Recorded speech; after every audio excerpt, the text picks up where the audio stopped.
Greetings everyone and welcome to the 75th episode of Spacing Out. I'm Jason McClellan. And I'm Maureen Elsberry. Thanks for joining us. Let's jump right into the news and get you caught up on some of the space and UFO stories that have made headlines recently. Dan Aykroyd has never been shy about his belief that extraterrestrials are visiting Earth in UFOs. The Hollywood actor has made public comments related to UFOs on several occasions, and he even appears in a 2005 documentary titled Dan Aykroyd Unplugged on UFOs. On Thursday, May 22nd, StarPulse.com published an article containing a video interview with Aykroyd at a Crystal Head vodka signing event. That's Aykroyd's vodka brand, if you didn't know. And it was at a liquor store in Massachusetts. Now, although some may remember this interview from when it was published back in 2011, it contains interesting statements made by Aykroyd that are worth reiterating. The interviewer reportedly conducted the interview for ABC6 in Providence, Rhode Island. When asked about UFOs, Aykroyd responds, "I refer your viewers right now to the website MUFON.com, Mutual UFO Network, for everything that's going on in the area right now of that study." Having served for several years as the official Hollywood representative of MUFON, Aykroyd routinely recommends the UFO organization to people for current UFO research. During the interview, he also plugs Captured, the Betty and Barney Hill UFO Experience, a book by UFO researchers Stanton Friedman and Kathleen Marden, which tells the story of the most publicized alleged alien abduction. Some speculate that Aykroyd is even developing a movie about the Betty and Barney Hill story. Aykroyd also mentions the Tinley Park UFO sightings in Illinois, researched by Sam Maranto, a UFO investigator and state director for the Illinois chapter of MUFON. Aykroyd describes, "This is where the big black triangles park over people's barbecues for about 10 minutes and let them take pictures, and then they move on very slowly across the suburbs. Thousands of people saw these in Tinley Park, Illinois over the last 2 years, starting in 2005 to 2007. When you get that many people seeing the same thing, and it's not Venus, it's not a helicopter, it's not a plane, it's not the crescent moon, it's not a meteoric bolide. What is it? Well, it's unknown. Until they come and shake my hand, I really can't tell you, but it's entertaining to say the very least." The interviewer also asked Aykroyd about his personal UFO sighting. Aykroyd explains that he observed 2 UFOs flying wing to wing in Martha's Vineyard, Massachusetts, which he estimated to be flying at 100,000 feet and at an incredible 20,000 miles per hour. He claims that 3 other witnesses also observed the unknown craft. Dan Aykroyd remains fascinated by UFOs and other paranormal phenomena. He follows UFO news and stays relatively current with the latest UFO-related research and cases. Many are anxious to see if he is, in fact, working on film about the well-known Betty and Barney Hill abduction story.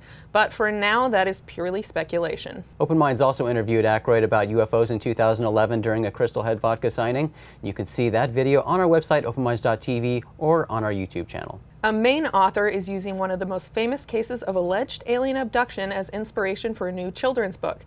Kathy Pelletier, The Summer Experiment, is based in Allagash, Maine, where 4 men were allegedly abducted by extraterrestrials in 1976. Twin brothers Jim and Jack Weiner and their art school friends Chuck Rack and Charlie Foltz were on a 10-day canoe camping trip along the shores of the Chamberlain Lake and the Allagash River when the incident occurred. During a night fishing trip in a desolate area, they spotted a bright glowing sphere in the sky. They claimed their canoe was chased down by a beam of light, and the next thing they remember, they were standing on the shore, staring as the object rose and disappeared. They had built a bonfire to serve as a beacon to mark their campsite before heading out on the water, and they made it large enough to burn for hours. But it was now just a pile of smoldering embers. Feeling unusually drained, the men went to bed early instead of discussing what had occurred. The following morning, they departed on the next leg of their journey, and their trip proceeded without incident. It wasn't until Jim began having terrifying nightmares of extraterrestrial-like beings that he decided to look for help. With the assistance of UFO researcher and author Raymond Fowler, each of the 4 men underwent a series of hypnosis sessions, lie detector tests, and a heavy dose of scrutiny. What emerged, if we are to believe the results, is that Jim, Jack, Charlie, and Chuck were the subjects of an extraterrestrial experiment. They were taken aboard a craft where they were poked with various instruments, prodded, and sexually violated. They were subjected to various medical experiments, and samples of semen, skin tissue, and other bodily fluids were extracted. The 4 men were found to be mentally stable and all passed the lie detector tests, indicating they at least believed the events to have occurred. The case remains unsolved to this day. While the subject matter sounds a bit disturbing for a children's novel, it appears that the author used this case as a very loose inspiration for her new book. At least let's hope it was very loose.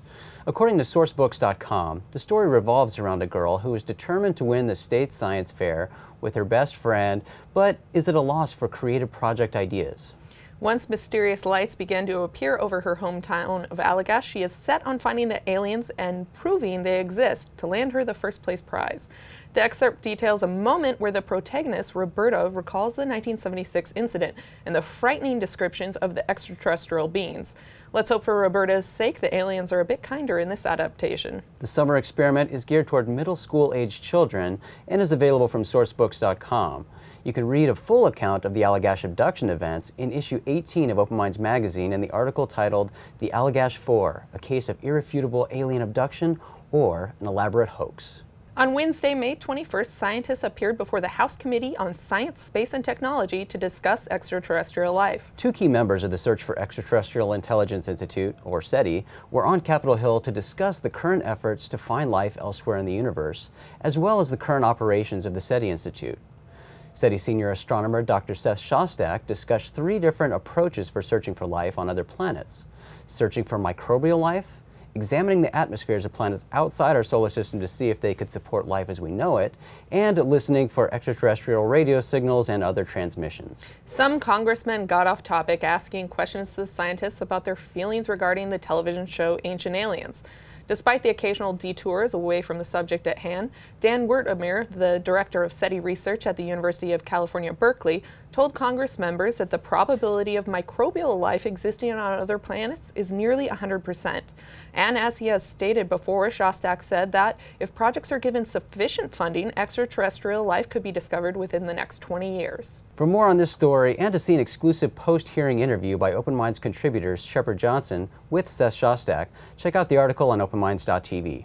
A UFO appears to be hovering over an iceberg in eastern Canada in a video that was recently uploaded to the internet. The individual who shot the video describes, "So, I really don't know what to say about this. While driving around Salvage, Newfoundland, and Labrador, looking at all the icebergs, I noticed what appeared to be a chunk of ice just barely attached to an iceberg. Hoping to catch a collapse, I took out the camera and zoomed in. What you can see is a white object not attached to the iceberg, but rather spinning around and changing shape." Some have suggested that the mysterious UFO is just the upper portion of the iceberg and that the witness's view of the iceberg's midsection is simply obstructed. According to the witness, however, the weather was perfectly clear that day, eliminating the possibility that fog was simply covering part of the iceberg. But one YouTube commenter believes something extraterrestrial was obstructing the witness's view. This commenter suggests it's a UFO with its cloaking device on. It's blocking the middle part of the iceberg. Focusing on the hovering object, the Daily Mirror points out that some believe it to be an alien spacecraft, while others believe it to be a flag. The object's shape-shifting would make sense if it's simply a flag, but this identification would not explain the witness's assertion that he observed the object spinning. And the witness confidently states, "I can assure that it is not a flag. That iceberg was probably 5-6 stories tall, and they tend to collapse, break, and roll over all the time. Not something that people do around here." One possible and likely explanation for the strange hovering UFO is a type of mirage known as the Fata Morgana. The National Snow and Ice Data Center explains that this type of superior mirage appears because of a weather condition known as temperature inversion, where cold air lies close to the ground with warmer air above it. Since cold air is denser than warm air, it bends light towards the eye of someone standing on the ground, changing how a distant object appears. Superior mirages can produce a few different types of images. Distant objects can appear to float high above their actual position. For example, a boat can look like it is floating in the sky, or an object below the horizon can become visible. Some who have watched the UFO video are more interested in an unidentified object that appears to the right of the iceberg at the 45-second mark and it splashes into the water. But this object's appearance and behavior do not suggest anything to indicate that it is anything but a diving bird, like a northern gannet, which is common in that area. Some have criticized the witness for only shooting 48 seconds of video, but he explains that he was in his car using his window to stabilize the camera when another car drove up and someone got out to take photos of the icebergs, which obstructed his view. He claims that he resumed filming approximately 1 minute later, but the object was no longer visible. The witness states that he is open to all opinions, UFO, illusion, or what. He also admits that this is easily the strangest thing I have ever witnessed in my life. And Maureen, it does look pretty bizarre when you see an iceberg and something floating above the iceberg. Pretty creepy. Yeah, and you know, it's funny because what I immediately thought of when I saw the picture was that's a mirage, because we've also seen this many times before. In fact, our buddy Ben had posted photos driving in the desert, and the mirage was occurring where the mountain looked like it was floating above the ground. That's right. That's right. So yeah, we have seen this before, and this is apparently a pretty common thing with icebergs as well. You know, living in the desert, I don't see too many icebergs, but if you do look out on the wonderful internet, you'll see many examples of this. Right. It is cool, though. It is cool, and it was interesting too that the bird, in my opinion, got sort of the most attention here. If you look at a lot of the comments and stories coming out of this, people are most focused on this other object, and people do get kind of distracted, I think, very easily with birds around water. We see a lot of the reflection of birds, and people don't think, oh, no way that could be a bird. You would see the shape of the bird. Sorry, guys. I mean, you're not always going to see detail in everything, and the sun's reflection on this bird, the way it splashes, and we do have a video showing these specific birds diving in the water, and that splash in the water looks identical to what you see in this video. Right. That made big headlines a couple years ago, correct? That we did a story on that. Somewhere in South America. And it will continue to pop up because it does look strange, and especially in videos with different types of cameras and things, it's always going to look weird, and you're going to get people not being familiar with it and saying that it's an extraterrestrial spacecraft. And it's always a possibility, in my opinion, not the case in this instance. Well, let's talk about this Allagash inspired book. I don't know, this is kind of creepy to me, especially when it's geared toward children. We're seeing a lot more of this, where things targeted toward children are based on some pretty scary extraterrestrial related stuff. Well, I find this interesting. It's because really the story is very, I think, probably lighthearted. I've only been able to read an excerpt where, you know, it's a science fair thing. But the fact is, it's almost like a little Dan Brownish, where she takes into account real history and implements it in the story. And the girl is talking about, oh, my town is famous for this 1976 incident, and then she's talking about how terrifying it was, and then she's seeking out these aliens, and it's kind of this idea of, well, I don't think they go into detail about the case as much. Let's hope not, because that's a little too over PG-13 for most middle schoolers, but it's interesting. And you got to think one way, maybe she's trying to be playful, but also bring this type of subject to the general public. It's possible, and yeah, introducing a younger audience to it, and maybe when they're older, they'll do their own research. But yeah, I don't want them really looking into the details of the case right now. Actually, that's one thing I just remembered is within the excerpt, she's the protagonist is talking about the incident, and she says, "Well, this happened. If you don't believe me, do your own research. Look it up. Look it up on YouTube." And that's when I was like, "Oh, I don't think I'd want my kids looking that up on YouTube." Yeah, this is scary. Well, we're seeing a lot more of this, and you know, using the extraterrestrial theme in education. We've had many stories about that. We've talked a lot about that on the show before. Specifically in the UK, a lot of schools use the extraterrestrial theme for writing assignments with children. They'll stage UFO crashes and have the kids go out and do investigation, and they'll have actual police officers in there. So it creates this realistic scenario. I love that. It'd be very exciting and fun, but some of this stuff is I think they go a little far for the age group they're dealing with. There have been some of these stories that we've read where they've staged teachers being abducted and things like that. That's a little terrifying. Well, at least they're not going so much as into the medical procedure aspect and the being sexually violated. That is like where I think it's a little crossing. Well, and that's why this particular case is interesting to be bringing into a children's book and encouraging kids to do their own research into.